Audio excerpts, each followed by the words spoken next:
Welcome back to the third episode of பார்த்த ஞாபகம் இல்லையோ. இன்னைக்கு நம்ம இந்த எபிசோட்ல பார்க்க போற படம் சரஸ்வதி சபதம் 1966ல ரிலீஸ் ஆன ஒரு படம். இந்த படத்தோட ஸ்கிரீன் பிளேவையும் டைரக்ஷனையும் ஏபி நாகராஜன் பண்ணியிருக்காரு. ஏபி நாகராஜனை நிறைய பேருக்கு தெரியும், பட் அவர் யாருன்னு தெரியாதவங்களுக்கு இவர் தான் திருவிளையாடல் படத்தோட டைரக்டர். அது மட்டும் இல்லாம அந்த படத்துல நெற்றிகன் திறப்பின் குற்றம் குற்றமேன்னு சொல்லி நடிச்ச நக்கீரனும் இவர் தான். இந்த படத்துல வர எல்லா பாட்டையுமே கண்ணதாசன் எழுதியிருக்காரு. இந்த படத்தை பத்தி நிறைய பேருக்கு தெரியாத ஒரு சின்ன ஃபேக்ட், இந்த படத்தோட கதை புதுமை பித்தனோட ஒரு நாவலை பேஸ் பண்ணி எடுத்திருக்காங்க. இந்த படத்துல ஒரு பயங்கரமான ஸ்டார் காஸ்ட் இருக்கு. சிவாஜி, ஜெமினி, KR விஜயா, சாவித்ரி, பத்மினி, தேவிகா, சிவகுமார்னு நிறைய பேர் நடிச்சிருக்காங்க. இந்த படத்தோட ஒன்லைன் ஸ்டோரி என்னன்னு பார்த்தா, கல்வியா, செல்வமா, வீரமா. இந்த படத்தோட ஒன்லைன் ஸ்டோரி என்னன்னு மட்டும் பார்த்திருக்க மாட்டீங்க, பட் அது யாரு சொன்னாலும் பார்த்திருப்பீங்க. என்ன சிவாஜி தானே சொன்னாருன்னு கேட்டீங்கன்னா, சிவாஜி யாரு கெட்டப்ல இருந்தாருன்னு பாத்தீங்களா? எஸ், கலகத்துக்கு பேர் போன நாரதர் வேஷத்துல இருக்காரு. சிவசிவா சிவசிவா, கண்டும் கேட்டும் வரும் உலக அனுபவங்களை சொன்னால் என்னை கலகக்காரன் என்கிறீர்களே. என்னதான் நாரதர் அஃபெண்ட் ஆனாலும் அவர் ஒரு கலகக்காரர் தான். ஏன்னா இந்த படத்திலயும் கலகம் தான் பண்றாரு. பட ஆரம்பத்துல சரஸ்வதியா நடிக்கிற சாவித்ரி கோமாதா பூஜை பண்ணிக்கிட்டு இருக்காங்க. இந்த பூஜைக்கு நாரதரை இன்வைட் கூட பண்ணல, இருந்தாலும் அவர் அந்த பூஜைக்கு போனாரு. சரி, பூஜைக்கு போனோம் திரும்பி வந்தோன்னு இருக்கலாம் இல்லையா? ஆனா அப்படி இல்லாம அங்க போய் சரஸ்வதி கிட்ட என்ன சொல்றாருன்னு பார்த்தா, இன்று நம்முடைய இடம் லட்சுமி கடாட்சமாய் இருக்கிறது. அன்இன்வைட்டட் கெஸ்டா போய் சரஸ்வதி கிட்ட இந்த டயலாக சொன்னது மட்டும் இல்லாம கல்வியை விட செல்வம் தான் சிறந்ததுங்கிறதுக்கு நிறைய காரணங்களை லிஸ்ட் பண்ணி வர சொல்றாரு. இதெல்லாம் கேட்ட சரஸ்வதி பயங்கர கோமாய் என்ன முடிவெடுக்கிறாங்கன்னா, இப்போதே நான் பூலோகம் சென்று பிறப்பினால் ஊமையாக பிறந்த ஒருவனை பேச வைத்து பாட வைத்து கவிஞனாக்கி நாடு போற்றும் பெரும் புலவனாக்கி உலகில் உள்ள செல்வந்தர்களை எல்லாம் அவன் காலடியில் விழ வைக்கிறேன். இதுக்காக உங்க பூமியில செலக்ட் பண்ற கேண்டிடேட் யாருன்னு பார்த்தா அதுவும் சிவாஜி தான். பட் வித்யாபதினு வேற ஒரு கேரக்டர் பண்ணியிருக்காரு. இந்த வித்யாபதி யாருன்னு பார்த்தா,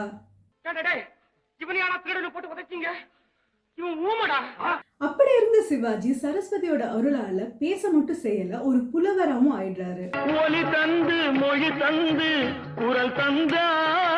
ஆனா நாரதரோட வேலை இங்க முடியல. சரஸ்வதியை மீட் பண்ண கையோட நேரா வைகுண்டம் போயிடுறாரு.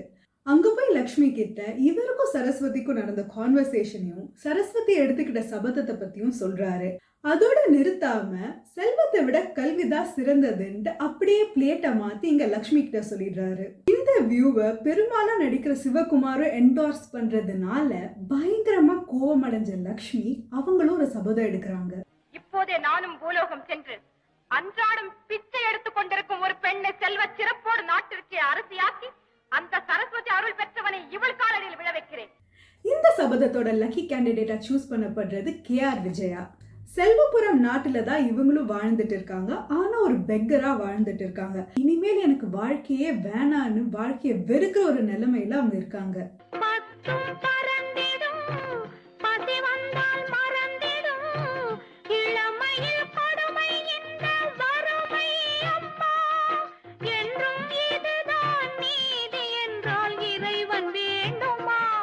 செல்வபுரத்து ராஜா உடல்நல குறைவால பாதிக்கப்பட்டிருக்காரு. அவருக்கு வாரிசும் கிடையாது. இவருக்கு அப்புறம் இந்த நாட்டை காப்பாத்துறதுக்கு ஒரு அரசன் வேணுங்கிறதுனால என்ன பண்றாங்கன்னா, அந்த நாட்டோட பட்டத்து யானை கிட்ட ஒரு மாலை கொடுக்கறாங்க. அந்த யானை யார் கழுத்துல மாலை போடுதோ அவங்க தான் அந்த நாட்டோட அடுத்த அரசன். இப்படிதாங்க பெக்கரா இருந்த KR விஜயா அந்த நாட்டோட அரசியாவே ஆயிடுறாங்க. சரி, கல்விக்கும் செல்வத்துக்கும் பிரச்சனை நடக்குது, இதுக்குள்ள வீரம் எப்படி வரும் நீங்க யோசிச்சீங்கன்னா, வைகுண்டத்துக்கு போன நாரதர் அங்கிருந்து டேக் டைவர்ஷன்ல கைலாசத்துக்கு வந்துடுறாரு. கைலாசத்துக்கு போய் பார்வதி கிட்ட சரஸ்வதியும் லக்ஷ்மியும் எடுத்துக்கிட்ட சபதங்களை பத்தி சொல்றாரு. அதுக்கு பார்வதியோட ரியாக்ஷன் என்னன்னு பார்த்தா, சரஸ்வதி லக்ஷ்மி இருவருமே ஆணவத்தோடு பேசுகிறார்கள். உண்மை, உலகிலேயே சிறந்தது வீரம் தானே. இது அடக்கம். The more the merrierங்கிற சேயிங் நாரதருக்கும் தெரியும் போல. அதனால இந்த பிரச்சனைக்குள்ள அழகா பார்வதியும் கொண்டு வரதுக்காக கல்வி, அதுக்கப்புறம் செல்வம், அதுக்கப்புறம் தான் வீரம்னு சொல்லிடுறாரு. இதை கேட்ட பார்வதிக்கும் பயங்கர கோவம் வருதுங்க. கோவத்துல அவங்க என்ன பண்றாங்கன்னா, இப்பொழுதே நானும் பூலோகம் சென்று பிறப்பினால் கோழையாக பிறந்த ஒருவனை உலகமே வியக்கும் வண்ணம் மாபெரும் வீரனாக்கி கலைவாணி அருள் பெற்ற புலவனையும் திருமகள் அருள் பெற்ற அரசியையும் அடிமைகளாக்கி என் அருள் பெற்றவன் காலடியில் விழ வைக்கிறேன். இந்த சபதத்தை நிறைவேற்றுறதுக்கு அவங்களும் செல்வபுரத்துல இருக்கிற ஒரு குடிமகனை சூஸ் பண்றாங்க. அந்த குடிமகன் யாருன்னு பார்த்தா ஜெமினி கணேசன். ஜெமினி கணேசன் எப்படிப்பட்டவர்னா, ஒருத்தருக்கு ஒருத்தர் சண்டை பிடிக்கிறத பார்த்தா எனக்கு ரொம்ப பயமா இருக்கு.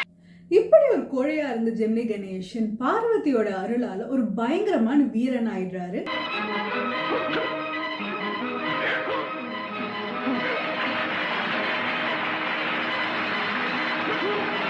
பரிதாபத்துக்குரிய நிலைமையில இருந்த 3 பேரோட வாழ்க்கை நல்லா இருக்கு. அப்ப கதை நல்லா தானே போகுதுன்னு நினைச்சோம்னா ஆக்சுவலா இல்ல. இந்த பரிதாபத்துக்குரிய நிலைமையில இருந்தவங்க ரொம்ப நல்ல நிலைமைக்கு வந்ததுக்கு அப்புறம் எப்படி மாறி இருக்காங்கன்னு பார்த்தா, விழி மேலிருக்கும் என் இமை மூடி திறந்தால் சபை கூடும். அடடா லிரிக்ஸ் எவ்வளவு அழகா இருக்குங்கிறதுல நம்ம டிஸ்ட்ராக்ட் ஆகலைனா கேஆர் விஜயோட ஆட்டிடியூட் கொஞ்சம் கூட சரியில்லைன்னு தாங்க தோணும். அவங்க ரொம்ப இகோட்டிஸ்டிக்கலா ஆயிட்டாங்க. சரி, அவங்க தான் இப்படி இருக்காங்கன்னு பார்த்தா ஜெமினி கணேசனும் இதை விட ஒன்றும் பெட்டர் கிடையாதுங்க. ஒரு சந்தர்ப்பத்துல அவர் கேஆர் விஜயோட லைஃபை காப்பாத்திடுவாரு. அதனால அவங்க அந்த நாட்டுக்கே அவரை தளபதியை அப்பாயிண்ட் பண்ணிடுவாங்க. அவர் அப்பாயிண்ட் ஆன முதல் நாளே அவரோட கலீக்ஸ் எல்லாம் அவரை பத்தி எப்படி பேசிக்கிறாங்கன்னு பாருங்களேன். இன்றுதான் பதவியேற்றார், அதற்குள் நான் என்கிறார். சொல்லே பணிவாக இல்லையே. ஒரு நாள் கேஆர் விஜயா கோயிலுக்கு போறப்ப அங்க சிவாஜி பாடுறதை கேட்டுடுறாங்க. அவங்களுக்கு அந்த பாட்டை ரொம்ப பிடிச்சி போய் ஒரு கிஃப்ட்டும் கொடுக்க போறாங்க. பட் ரொம்ப ஆணவத்துல அந்த கிஃப்டை கொடுக்கறதுனால அந்த கிஃப்டை வாங்கிக்க மாட்டேன்னு சிவாஜி சொல்லிடுறாரு. அதுக்கப்புறமா அடுத்த நாள் சிவாஜி அவங்களோட அரண்மனைக்கு கூப்பிட்டு அவங்கள பத்தி புகழ்ந்து ஒரு பாட்டு பாட சொல்றாங்க. சிவாஜி பாடுவார்னு நினைக்கிறீங்களா? இறைவரை பாடுவாயால் இடையே தோன்றி மறையும் இந்த மனித ஜென்மங்களை பாடுவதில்லை. ஆனா அவரை பாட வைக்காம விட போறது இல்லைன்னு சொல்லி அவரை சிறையில அடைச்சிடுறாங்க. ஆனா எந்த காரணத்துக்காகவும் அந்த மாதிரி ஒரு பாட்டை பாடவே மாட்டேன்னு சிவாஜி ரொம்ப ஸ்டபனாவே ஜெயில இருக்காரு. சரி, இவங்களுக்குள்ளதான் கிளாஷ் ஆயிடுச்சு. ஆனா ஜெமினிக்கும் கேஆர் விஜயாக்கும் இருக்க ரிலேஷன்ஷிப் ஸ்மூத்தா இருக்கான்னு பார்த்தா அதுவும் அப்படி இல்லை. இந்த நாட்டோட தளபதி மட்டும் தான் தாங்குற நினைப்பை தாண்டி இந்த நாடே தன்னோட கட்டுப்பாட்டுல இருக்குன்னு தான் ஜெமினி கணேசன் நினைச்சிட்டு இருக்காரு. அந்த மாதிரி தான் நடந்துக்கிறாரு. எடுத்து வைக்கும் ஒவ்வொரு அடியும் என் உத்தரவை கேட்டு நகர வேண்டும், தெரிந்ததா? தன்னை பத்தி ஒரு பாட்டு புகழ்ந்து பாடியே தீரணும்னு கேஆர் விஜயாவும், எந்த காரணத்துக்காகவும் அந்த மாதிரி ஒரு பாட்டை பாடவே மாட்டேன்னு சிவாஜியும், தன் சொல்படிதான் இந்த நாடே நடக்கணுங்கிற எண்ணத்தோட ஜெமினி கணேசனும் இருக்காரு. இது ஒரு கட்டத்துல பயங்கரமா முத்தி போய் தன்னை அந்த நாட்டோட சர்வாதிகாரியா ஜெமினி கணேசன் அறிவிக்கிறாரு. கேஆர் விஜயாவையும் பிடிச்சி சிறையில வச்சிடுறாரு. சிவாஜிக்கு தண்டனையா அந்த பட்டத்து யானைய சிவாஜிய மிதிக்கிறதுக்காக அனுப்புறாரு. ஆனா அந்த யானை சிவாஜிய மிதிக்கல. அதுக்குள்ள எல்லா கடவுள்களும் அவங்களோட தவற உணர்ந்து அவங்க செல்வபுரத்துக்கு வந்துடுறாங்க. அங்க சரஸ்வதி, லக்ஷ்மி, பார்வதி அவங்க பக்தர்கள் கிட்ட ஒன்னா இருந்து அந்த நாட்டை சிறப்படைய வைக்க சொல்றாங்க. இதோட இந்த படம் ரைஸ் பண்ண முக்கியமான குவெஸ்டின், அதாவது கல்வியா செல்வமா வீரமான்றதுக்கு இத பதிலா சொல்றாங்க. ஒன்றில்லாமல் மற்றொன்று உருவாகுமா? இதில் உயர்வெல்லும் தாழ்வெல்லும் பிரிவாகுமா? செல்வபுரத்துக்கு மறுபடியும் கேஆர் விஜயா அரசி ஆயிடுறாங்க. ஜெமினி கணேசன் தளபதி ஆயிடுறாரு. அது மட்டும் இல்லாம சிவாஜி இந்த நாட்டோட ஆஸ்தான புலவரா ஆயிடுறாரு. செல்வபுர மக்களும் சந்தோஷமா ஆயிடுறாங்க. இந்த படமும் ஒரு சுபமான முடிவுக்கு வருது. உண்மையா சொல்லணும்னா இந்த படத்தை பார்த்ததுக்கு அப்புறம் அதோட இந்த வீடியோவோட கடைசி செக்மெண்டான பொக்கேஸ் அண்ட் பிரிக் பேட்ஸ்க்கு நம்ம வந்திருக்கோம். அதாவது இந்த படத்துல என்னெல்லாம் நல்லா இருந்தது, எந்த விஷயம் எல்லாம் கொஞ்சம் பெட்டரா பண்ணி இருந்திருக்கலாம் நம்ம பார்க்க போறோம். நடுநிலை நின்று அறிவை கொண்டு முறையாக சொல். இந்த படத்துக்கு முதல் பொக்கே யாருக்கு கொடுக்கணும்னா ஆக்சுவலா சிவாஜி, கேஆர் விஜயா, ஜெமினி கணேசனுக்கு ஆளுக்கு ஒரு பொக்கே கொடுக்கணுங்க. ஏன்னா 3 பேருமே பயங்கரமா நடிச்சிருக்காங்க. எங்களது பூர்ண நல்லாசிகள். பூலோகத்துக்கும் மேல் லோகத்துக்கும் எத்தனையோ 1000 வித்தியாசம் இருக்கலாங்க. ஆனா இந்த விஷயத்துல எந்த வித்தியாசமுமே இல்லைன்னு சொல்லியிருக்காங்க. அதுக்காக ஒரு பொக்கே. இவனை மிரட்டி முதலில் அடக்க வேண்டும். அவரவர் மனைவியை அடக்க தைரியம் இல்லை, என்னை அடக்குகிறார்களாம். திருவிளையாடல் படத்துல சிவபெருமானுக்கு தருமிக்கு ஒரு கான்வர்சேஷன் வச்சிருப்பாங்க. அதே மாதிரி ஒரு ஆசம் டயலாக், ஒரு குவெஸ்டன் ஆன்சர் ஃபார்மேட்ல இந்த படத்துலயும் வச்சிருக்காங்க. அதுக்காக ஒரு பொக்கே.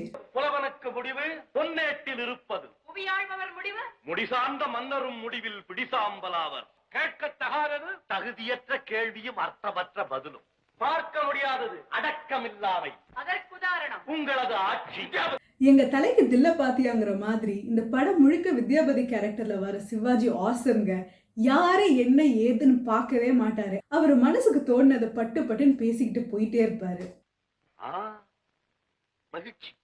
இந்த படத்துல நிறைய ஃபேமஸ் ஹீரோஸ் நடிச்சிருந்தாலும் இந்த படத்துல தலையே காட்டாத ஒரு ஹீரோ இருக்காரு. அதாவது இந்த படத்தோட பாடல் ஆசிரியர். ஊமைக்கு பேச்சு வந்ததுக்கு அப்புறம் பாடுற அகர முதல எழுத்தெல்லாம் பாட்டா இருக்கட்டும், வறுமையின் கொடுமையை பத்தி சொல்ற தாய் தந்த பிச்சையிலேயே பாட்டா இருக்கட்டும், கடவுள் நம்பிக்கை இல்லாதவங்க கூட கடவுள் நம்பிக்கை வர வைக்கிற தெய்வம் இருப்பது எங்கே பாட்டா இருக்கட்டும், ஆணவத்தின் உச்சத்துல பாடுற உருவத்தை காட்டிடும் கண்ணாடியா இருக்கட்டும், செல்வத்தால கல்வியை அடக்கிட முடியாதுங்கிற கருத்தை சொல்ற சர்காஸ்டிக்கான சாங்கான ராணி மகாராணியா இருக்கட்டும், இந்த படத்தோட மூல கருத்தான கல்வியா செல்வமா வீரமான்ற கேள்விக்கு பதில் சொல்ற பாட்டா இருக்கட்டும், கண்ணதாசன் வேற லெவல்ல அழகா எழுதியிருக்காரு. உண்மையிலே கண்ணதாசனுக்கு இந்த படத்தோட ஹைலைட்டே இதுல இருக்கிற வெட்டி டயலாக்ஸ் தான். அதுக்காக ஒரு புக்கே மற்றும் ஒரு எக்ஸாம்பிள். வணக்கம். என்ன நாரதா, தாங்களும் இங்குதான் இருக்கிறீர்களா? என்னை தெரியவே இல்லையா உனக்கு? சக்திக்குள்ளேயே சிவத்தை கண்டுவிட்டேன். ஆகையால் தான் தாங்கள் இருப்பதை நான் கவனிக்கவில்லை. மன்னிக்க வேண்டும். ஆஹா ஓஹோன்னு பிரைஸ் பண்ற இந்த படத்துல குறையே இல்லையான்னு கேட்டா, ஆக்சுவலி நாரதர் வேஷத்துலயும் சிவாஜி தான் வராரு, வித்யாபதி கேரக்டர்லயும் சிவாஜி தான் வராரு. ரெண்டு ரோலுமே அவர் தான் பண்ணணுமான்னு யோசிச்சா இல்லன்னு தான் தோணுது. போதும், நிறுத்து. கொண்டு போங்கள் இவனை. செய்த தவறை சிந்தித்து சிந்தித்து மன்னிப்பு கேட்கும் வரை இவனை சிறையில் அடைத்து சித்திரவதை செய்யுங்கள். ஆனா ரெண்டு கேரக்டர்லயும் அவர் ரொம்ப பிரில்லியண்டா நடிச்சிருக்கிறதுனால அந்த மாதிரியான தாட்ஸ் நம்ம மனசுக்குள்ள தோன்றது இல்ல. அது ஒரு குறையாவும் தெரியறது இல்ல. இனி உலகில் எவருமே என்னை பழித்து சொல்லவே மாட்டார்கள். அதோட இந்த வீடியோட எண்டுக்கு நம்ம வந்துட்டோம். இதுக்கு முன்னாடி இந்த சேனல்ல 2 வீடியோ வந்திருக்கு. எப்படியோ வந்து விட்டது. அந்த வீடியோவையும் போய் பாருங்க, கண்டிப்பா உங்களுக்கு பிடிக்கும்னு நினைக்கிறேன். இந்த வீடியோ உங்களுக்கு பிடிச்சிருந்ததுன்னா லைக் பண்ணுங்க, கமெண்ட் பண்ணுங்க, ஷேர் பண்ணுங்க. மறக்காம பார்த்து ஞாபகம் இல்லையோ சேனலுக்கு சப்ஸ்கிரைப் பண்ணுங்க. ஞாபகமில்ல. அடுத்த வாரம் இதே மாதிரி ஒரு செமையான கிளாசிக் மூவியோட நான் உங்களை சந்திக்கிறேன். Until then, bye bye from Priya. விமோச்சனமே கிடையாது. ஏது விமோச்சனம்?